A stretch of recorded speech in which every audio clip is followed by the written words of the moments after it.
मोदी के मंत्री से सीधा भिड़े पप्पू यादव। रेल यात्रियों की उठाई सदन में बड़ी मांग, देखते रह गए भाजपा सांसद। दिल्ली से बिहार तक हंगामा। एक नहीं कई मुद्दों पर गरमाई देश की सियासत। 56 इंची पर भी कसा तंज, हर कोई देख कर दंग। जानिए क्या कुछ हुआ। फिर एक बार मोदी के मंत्री से पप्पू यादव की इतनी तीखी बहस हुई जिसने संसद का माहौल गरमा दिया और भाजपा के सांसद भी एक पल के लिए चुप होते नजर आए। पप्पू यादव ने सिर्फ आरोप नहीं लगाए बल्कि सीधे तौर पर जनता के दर्द को सदन में रख दिया।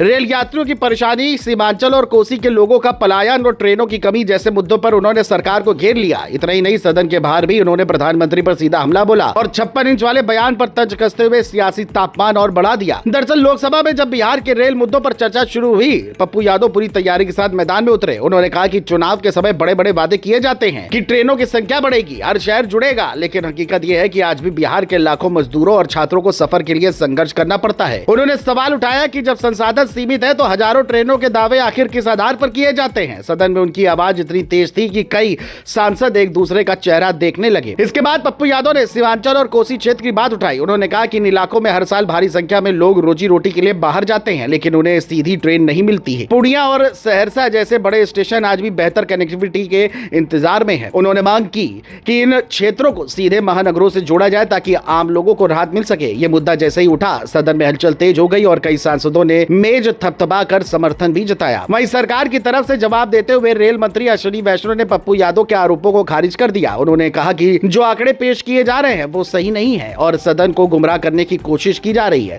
उन्होंने जोर देकर कहा कि रेलवे में सुरक्षा पर बड़ा निवेश किया जा रहा है और दुर्घटनाओं में करीब 19% की कमी आई है। साथ ही 1.2 लाख करोड़ रुपए का निवेश सुरक्षा को मजबूत करने में लगाया जा रहा है। लेकिन पप्पू यादव इस जवाब से संतुष्ट नहीं दिखे और बहस तीखी हो गई। यही से मामला और ज्यादा गरमाया जब पप्पू यादव ने 56 इंच सीने वाले बयान पर सीधा हमला बोल दिया। उन्होंने कहा कि ईरान और इजराइल का युद्ध 24 दिन से ज्यादा हो गया, लेकिन जो खुद को विश्व गुरु बताते हैं और 56 इंच सीना कहते हैं वो अब कहां है। उन्होंने इसे मानवता के लिए खतरा बताया और सरकार की विदेश नीति पर भी सवाल खड़े किए। ये बयान आते ही सियासत में हलचल मच गई और दिल्ली से लेकर बिहार तक इसकी चर्चा शुरू हो गई। इसके बाद पप्पू यादव मथुरा पहुंचे, जहां उन्होंने द्वारकाधीश मंदिर में दर्शन किए और संत प्रेमानंद महाराज से मुलाकात की। विश्राम घाट पर यमुना की पूजा की और दूध से अभिषेक भी किया। लेकिन यहाँ भी उन्होंने राजनीति नहीं छोड़ी और केंद्र सरकार पर जमकर हमला बोला। नोटबंदी से लेकर बेरोजगारी तक, शेयर बाजार से लेकर रुपए की गिरती हालत तक, हर मुद्दे पर उन्होंने सरकार को घेरा। उनके इस आक्रामक तेवर ने साफ कर दिया कि आने वाले समय में